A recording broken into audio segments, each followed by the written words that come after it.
Good evening students. हमारे साथ Rakesh sir है नीट नेविगेटर से। और राकेश सर को आपने यहाँ पे बहुत बार देखा होगा।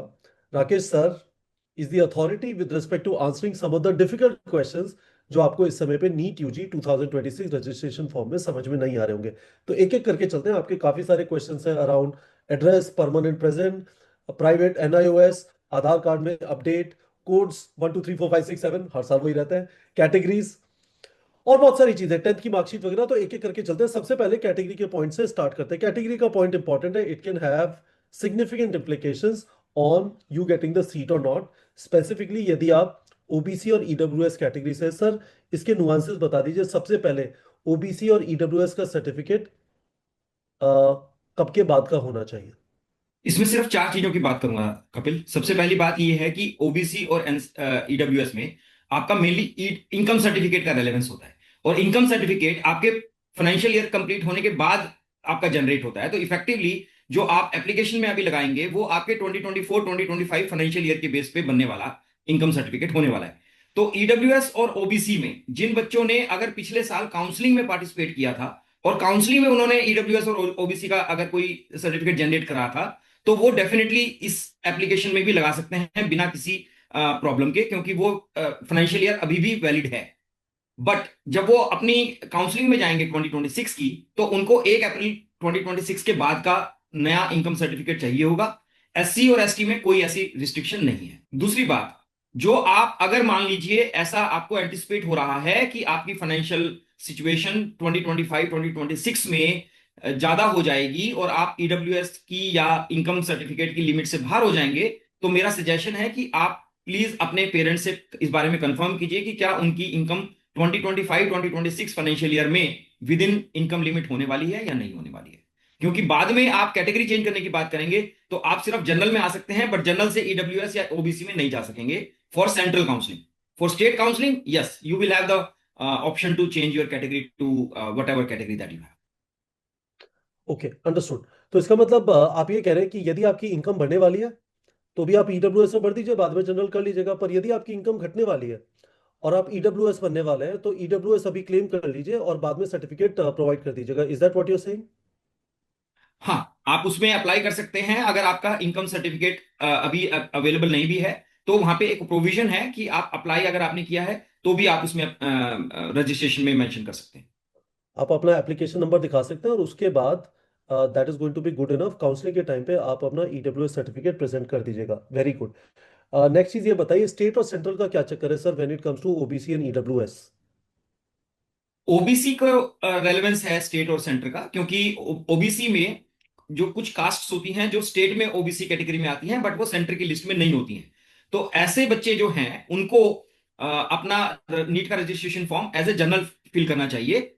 उनको इससे डरने की कोई बात नहीं है, क्योंकि जब वो काउंसलिंग में पार्टिसिपेट करेंगे, जब वो अपने स्टेट में काउंसलिंग का फॉर्म भरेंगे, तो डेफिनेटली वो अपने ओबीसी के बेनिफिट को क्लेम कर सकते हैं। The only disadvantage that they will have is कि वो सेंट्रल काउंसलिंग में ओबीसी एलिजिबल नहीं होंगे, क्योंकि सेंट्रल काउंसलिंग में ओबीसी के लिए आपको ओबीसी सेंट्रल लिस्ट का पार्टिसिपेंट होना जरूरी है। ठीक है। और ये बताइए इस वाली केस में एनसीएल कैसे स्टैब्लिश होगा? NCL is a different matter. Yes, NCL is non creamy layer. और इनफैक्ट अगर आपका नॉन क्रीमी लेयर से बाहर है, अगर आप क्रीमी लेयर में आते हैं, तो डेफिनेटली आपको ओबीसी का कोई भी बेनिफिट नहीं मिलेगा, ना ही आपका एलिजिबिलिटी कट ऑफ में और ना ही आपको सीट अलॉटमेंट की रिजर्वेशन में। तो एनसीएल की जब जब हम बात करते हैं तो बहुत सारे क्राइटेरियाज डिफाइंड हैं। जनरली बच्चों को ये लगता है कि एनसीएल का मतलब सिर्फ एक 8 लाख की सैलरी लिमिट है। ऐसा नहीं है। गवर्नमेंट ने बहुत डिफाइन किए हुए हैं कि क्रीमी लेयर के अंडर कौन कौन से प्रोविजंस हैं। तो बहुत सारे जो प्रोविजंस हैं वो बच्चों को नहीं पता होते हैं। तो मेरा सजेशन है कि वो अपने फॉर्म को भरते हुए अपने पेरेंट्स से जरूर डिस्कस करें, क्योंकि उनके पेरेंट्स को पता होगा कि क्या वो एनसीएल कैटेगरी को क्लेम कर सकते हैं या नहीं कर सकते हैं। जैसे फॉर एग्जाम्पल, जितने भी क्लास 1 गेजेटेड ऑफिसर्स हैं वो सभी एनसीएल से बाहर है, मतलब they can not claim benefit of OBC NCL.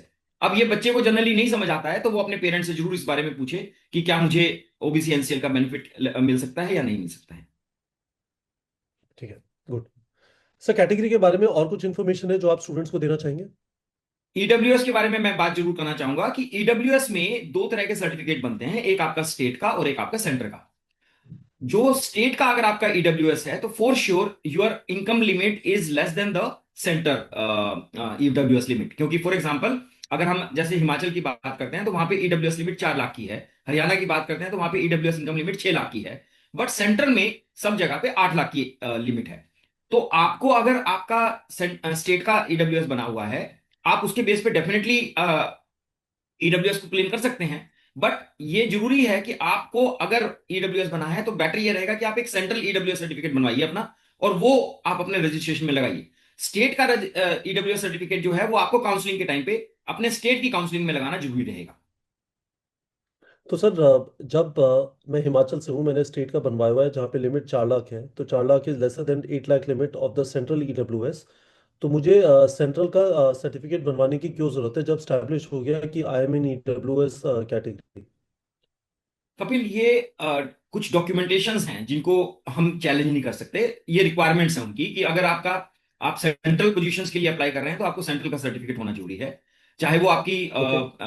Eligibility आपकी लेस देन सेंटर हो, बट यू नो कि government documentation they they have those provisions.